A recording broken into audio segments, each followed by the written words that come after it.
Assalamualaikum warahmatullahi wabarakatuh. Halo semua, perkenalkan saya Risma Dinda Dwi Muji Septiani dari kelompok 6.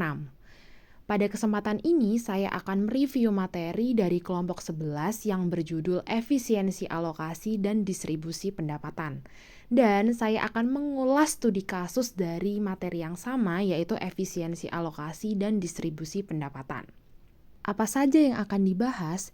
Di sini saya akan membahas 9 submateri, yaitu yang pertama adalah efisiensi alokasi, yang kedua adalah sistem pengalokasian, yang ketiga adalah efisiensi dan keadilan, yang keempat adalah distribusi kekayaan, yang kelima adalah prinsip dan konsep distribusi kekayaan, yang keenam adalah sektor-sektor distribusi kekayaan, yang ketujuh adalah tujuan distribusi pendapatan dalam Islam, yang kedelapan adalah bentuk distribusi pendapatan yang diatur Islam, dan yang kesembilan adalah dampak distribusi pendapatan dalam Islam.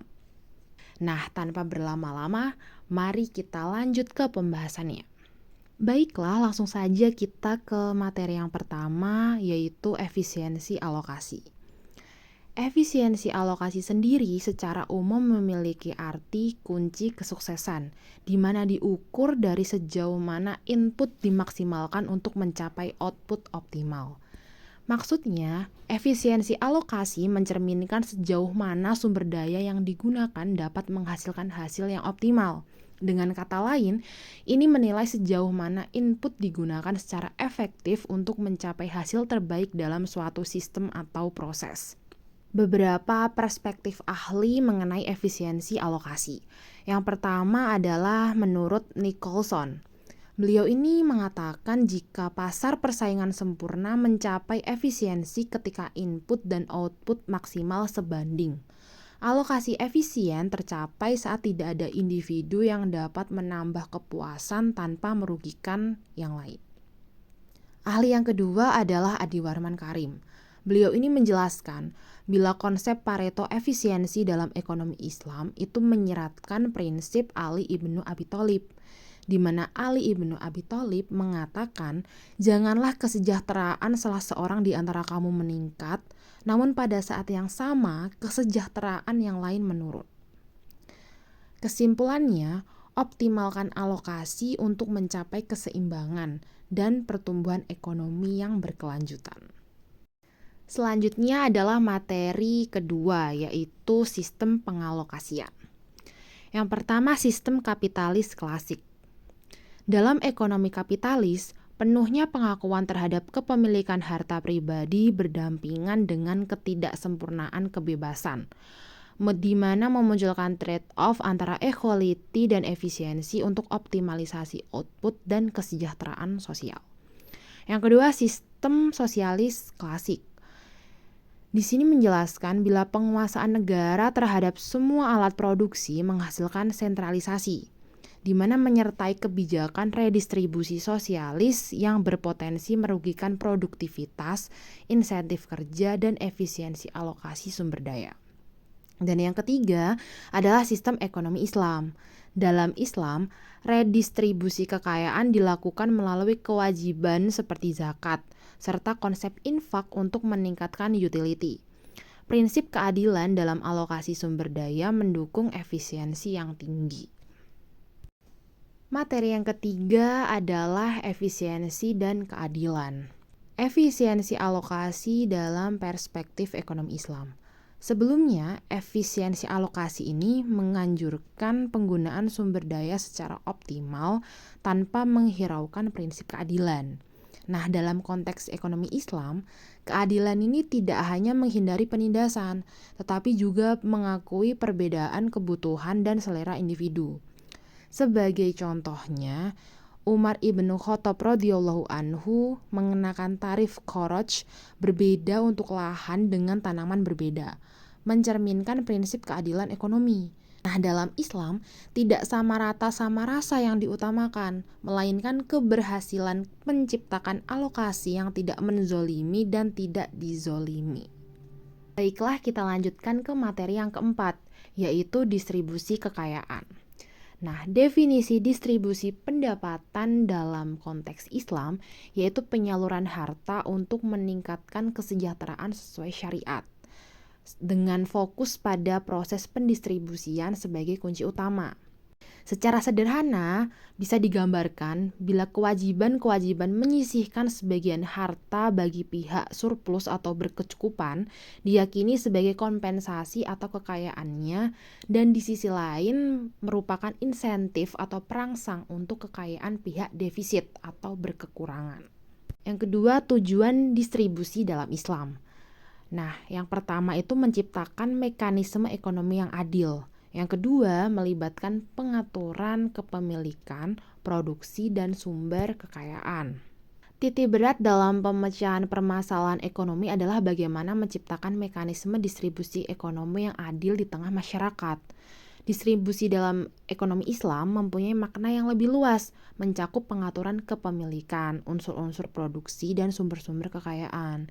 Dalam ekonomi Islam diatur kaidah distribusi pendapatan, baik antara unsur-unsur produksi maupun antara individu dan masyarakat dan anggota perserikatan, maupun distribusi dalam sistem jaminan sosial. Yang ketiga, peran distribusi dalam ekonomi Islam. Perannya itu kewajiban menyisihkan harta untuk kompensasi dan insentif, dan kesejahteraan tergantung pada hasil produksi dan distribusi pendapatan yang tepat.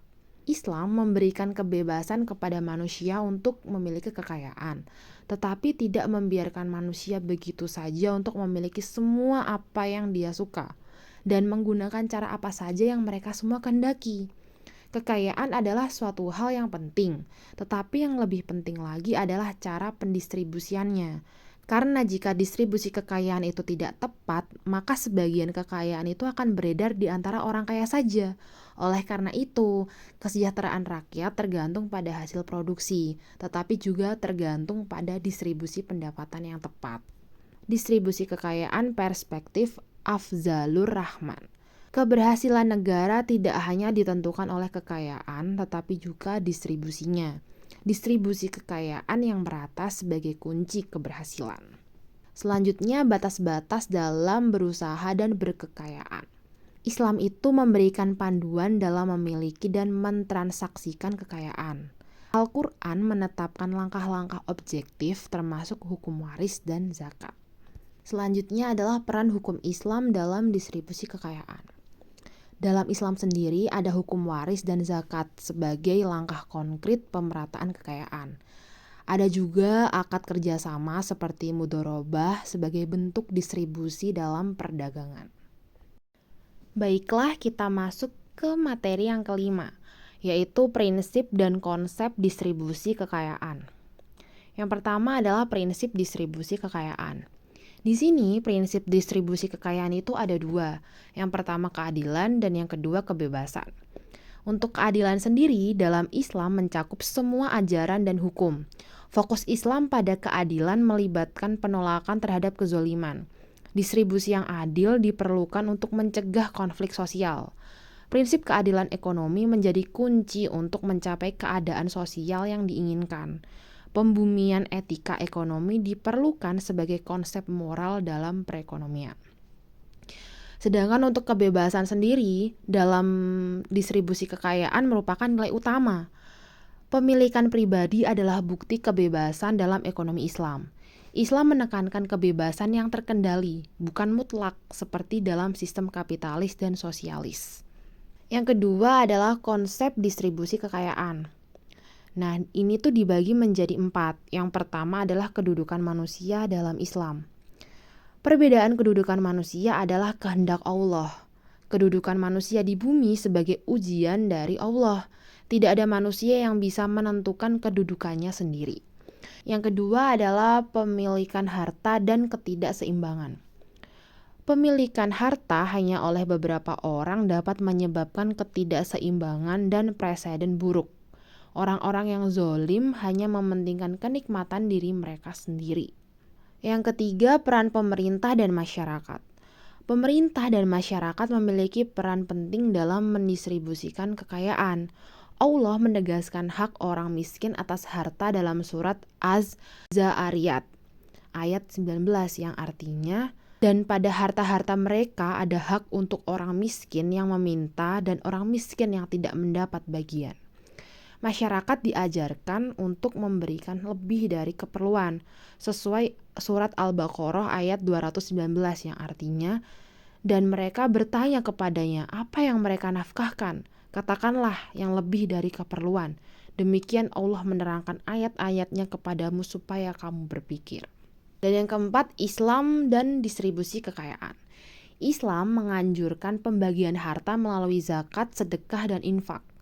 Surat Al-Hasyr ayat 7 mengingatkan agar harta tidak hanya beredar di antara orang kaya. Dan surat At-Talaq ayat 7 juga menekankan kewajiban memberikan nafkah sesuai dengan kemampuan. Selanjutnya adalah materi yang keenam, yaitu sektor-sektor distribusi kekayaan. Sektor distribusi kekayaan dibagi menjadi 3. Yang pertama adalah distribusi pendapatan dalam sektor rumah tangga. Nah ini dalam sektor rumah tangga dibagi menjadi 3. Yang pertama sodakoh dalam Al-Quran. Nah sodakoh sendiri dibagi menjadi 2, yaitu sodakoh wajibah dan sodakoh nafilah. Sodakoh wajibah sendiri terbagi menjadi 3. Yang pertama itu nafkah atau menyediakan kebutuhan tanggungan. Yang kedua adalah zakat, adalah menyisihkan sebagian harta untuk yang berhak. Dan yang ketiga adalah warisan atau pembagian harta warisan kepada ahli waris. Untuk sodakoh nafilah atau sunnah itu juga dibagi menjadi 3. Yang pertama itu ada infak atau sedekah setelah kebutuhan dasar terpenuhi. Yang kedua adalah akikah atau pemotongan hewan untuk anak. Dan yang ketiga adalah wakaf atau menahan harta untuk kepentingan umum. Selanjutnya itu ada hudud atau hukuman sebagai konsekuensi. Nah ini dibagi menjadi 3. Yang pertama itu ada kafarat atau tebusan dosa seorang muslim. Yang kedua ada dam atau diyat, yaitu tebusan atas ketidaklaksanaan syarat ibadah. Dan yang ketiga adalah nazar atau menafkahkan harta untuk mencapai keinginan. Selanjutnya itu ada konsep distribusi pendapatan. Adalah penekanan pada hak Allah, Rasulnya, dan sesama muslim. Takaful ijtimai atau jaminan sosial adalah sebagai bentuk keberlanjutan sosial. Nah, prioritas distribusi sendiri adalah kebutuhan keluarga, pembayaran hutang, zakat, dan kewajiban lainnya. Islam menegaskan skala prioritas dalam pendistribusian pendapatan rumah tangga. Sektor yang kedua adalah distribusi pendapatan sektor negara. Nah, prinsipnya dalam ekonomi Islam adalah mementingkan distribusi pendapatan yang adil. Nah, apa peran negara? Peran negara sendiri itu meningkatkan kesejahteraan dengan kebijakan stabilitas ekonomi, pembangunan sosial ekonomi, dan pertumbuhan ekonomi merata. Nah, distribusi sumber dayanya sendiri, negara harus mendistribusikan sumber daya secara adil, memberikan kesempatan untuk semua pihak dan semua kalangan, baik kaya, miskin, atau lain sebagainya. Selanjutnya adalah kebijakan distribusi. Nah, pemerintah itu bisa membuat beberapa kebijakan, seperti kebijakan untuk kesamaan kesempatan kerja, pemerataan kesejahteraan, pemanfaatan lahan sebagai hak publik, pembelaan kepentingan ekonomi untuk kelompok miskin, keseimbangan sosial, dan investasi yang adil. Selanjutnya, ajaran Islam dan pengaturan negara. Islam itu memberikan kewenangan kepada pemerintah untuk mengatur pendapatan dan pengeluaran negara. Pajak pendapatan BUMN sebagai salah satu sumber pendapatan negara. Nah, pemerintah membelanjakan anggaran untuk kepentingan bangsa dan negara, seperti subsidi dan infrastruktur, karena tujuan syariat Islamnya menciptakan keadilan dan kemaslahatan bersama. Sektor yang ketiga adalah distribusi pendapatan sektor industri. Dalam sektor industri yang pertama itu ada mudharabah, di mana kerjasama pemodal atau sahibul mal dengan pengusaha atau mudharib dengan sistem bagi hasil. Yang kedua itu ada musyarakah, di mana kerjasama beberapa pemodal dalam pengelola usaha dengan sistem bagi hasil. Selanjutnya itu pendistribusian kekayaan dalam sektor industri. Di sini itu pendistribusiannya bisa dengan investasi jangka panjang dan jangka pendek, juga memberikan peluang kerja dan pendapatan dalam bentuk upah atau gaji. Selanjutnya itu pendapatan tambahan. Nah, di sini rumah tangga dengan lahan atau bangunan untuk perusahaan dapat mendapatkan pendapatan sewa. Kita masuk materi yang ketujuh, yaitu tujuan distribusi pendapatan dalam Islam. Tujuan distribusi pendapatan dalam Islam itu dibagi menjadi 4, yaitu tujuan dakwah, tujuan pendidikan, tujuan sosial, dan tujuan ekonomi. Untuk tujuan dakwah sendiri, itu penyaluran zakat, contohnya kepada para mu'alaf, di mana memiliki tujuan dakwah untuk menguatkan iman orang kafir dan memperkuat iman orang Islam, dan mencegah keburukan serta mendukung keislaman. Untuk tujuan pendidikan ekonomi Islam itu mencakup pengembangan akhlak mulia seperti kecenderungan memberi, berderma, mengutamakan orang lain, dan menjauhi akhlak negatif seperti pelit, tamak, dan egosentris. Yang ketiga itu tujuan sosial. Nah, tujuan sosial itu yang pertama memenuhi kebutuhan kelompok membutuhkan. Yang kedua memupuk ikatan cinta dan kasih sayang di masyarakat. Yang ketiga mengurangi kebencian dengan mengatasi ketidakadilan dalam distribusi kekayaan. Dan yang keempat mewujudkan keadilan di tengah masyarakat. Dan tujuan distribusi pendapatan yang terakhir adalah tujuan ekonomi. Nah, tujuan ekonomi yang pertama adalah pengembangan dan pembersihan harta melalui infak sunat dan wajib. Yang kedua, memberdayakan pengangguran dengan memenuhi kebutuhan modal usaha.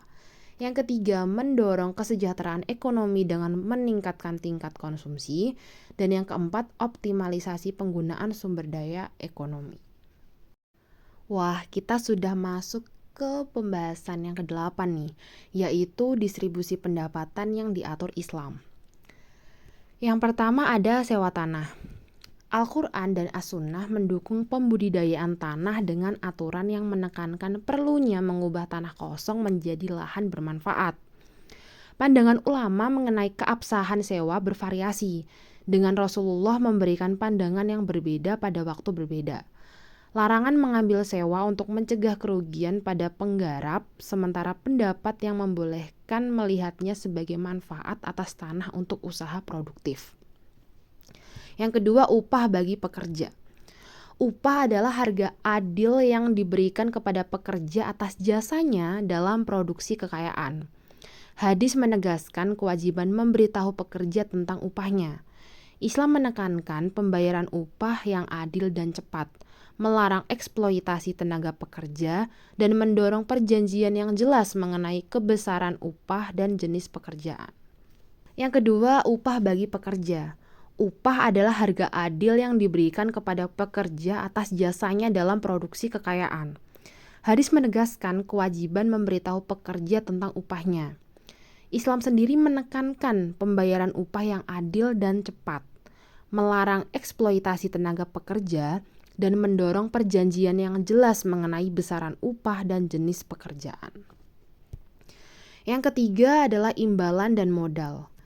Islam sendiri melarang riba dan mendorong investasi modal untuk memberikan penghasilan pemiliknya. Tabungan diinvestasikan dengan sistem bagi hasil, bukan bunga. Bagian keuntungan atas modal diperbolehkan, tetapi besarnya tidak boleh ditetapkan berdasarkan presentasi modal. Laba adalah insentif atas modal yang digunakan setelah produksi selesai dan kewajiban kepada pekerja dibayarkan. Dan yang keempat adalah bentuk distribusi laba bagi pengusaha.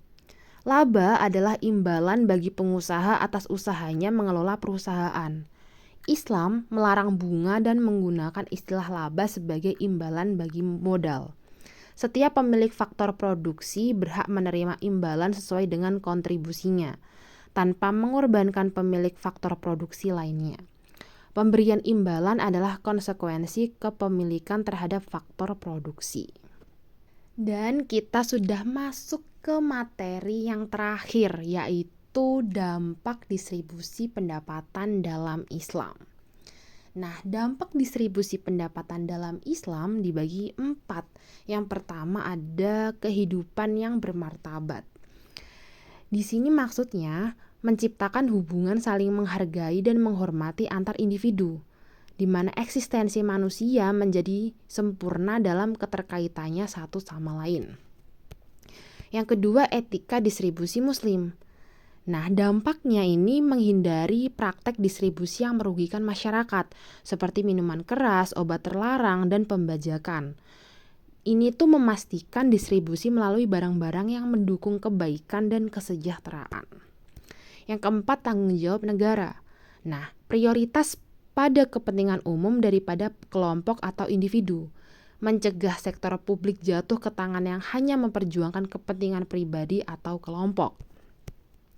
Dan dampak yang keempat itu fasilitas publik untuk kemaslahatan, di mana ini maksudnya menyediakan sarana publik seperti sekolah, rumah sakit, lapangan kerja, perumahan, jalan, dan jembatan. Soft distribution sebagai cara optimalisasi sumber daya untuk kepentingan bersama. Nah, bagaimana nih teman-teman atas penjelasan saya mengenai materi efisiensi alokasi dan distribusi pendapatan? Semoga bermanfaat dan menambah ilmu pengetahuan untuk kalian semua. Untuk selanjutnya, saya akan mengulas studi kasus dari materi yang sama, yaitu materi efisiensi alokasi dan distribusi pendapatan, di mana saya mengambil salah satu kasus viral di Indonesia pada tahun 2023, yang saya yakin kalian sudah tidak asing dengan kasus ini, yaitu kasus BTS 4G Kominfo. Apa latar belakangnya? Siapa saja pihak-pihak yang terlibat di dalamnya? Lalu apa faktor yang mempengaruhi kasus ini? Mari kita ulas saat ini juga.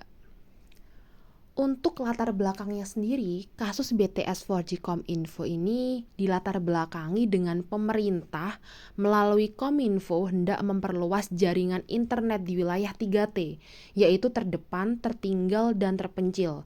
Tapi pada proses pembangunannya terjadi dugaan pemufakatan jahat sehingga hanya vendor-vendor tertentu saja yang menang. Nah, kasus ini melibatkan dugaan korupsi proyek BTS 4G dan infrastruktur pendukung oleh Menteri Komunikasi dan Informatika, Johnny G. Plate atau JGP, serta sejumlah pihak terkait. Nah, Kejaksaan Agung telah menetapkan JGP sebagai tersangka dengan total kerugian negara sebesar 8,32 triliun rupiah. Wah, nominal yang tidak sedikit ya teman-teman. Pada kasus ini ada 8 pihak yang terlibat. Yang pertama, tentu saja Menteri Komunikasi dan Informatika, Johnny G. Plate. Yang kedua, Badan Aksesibilitas Telekomunikasi dan Informatika Kominfo atau Bakti Kominfo. Yang ketiga, Badan Pengawas Keuangan dan Pembangunan. Yang keempat, Dirut Bakti Kominfo, Anang Ahmad Latif. Yang kelima, Direktur Utama PT Mora Telematika Indonesia, Galumbang Menak. Yang keenam, Tenaga Ahli Human Development atau HUDEV Universitas Indonesia, yaitu Yohan Suryanto. Yang ketujuh, Account Director of Integrated Account Department PT Huawei Tech Investment atau Mukti Ali.